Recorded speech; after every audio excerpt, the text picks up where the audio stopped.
You ask Tiger to solve. This deals with linear equations with one unknown. The final result is y equals 24. Let's solve it step by step. Group all constants on the right side of the equation. Subtract 9 from both sides.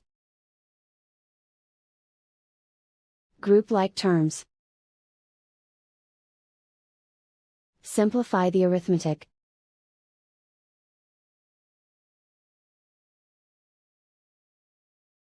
Isolate the y.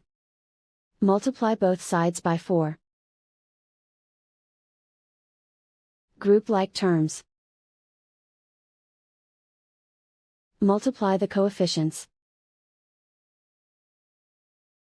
Simplify the fraction. Simplify the arithmetic. And so the final result is y equals 24.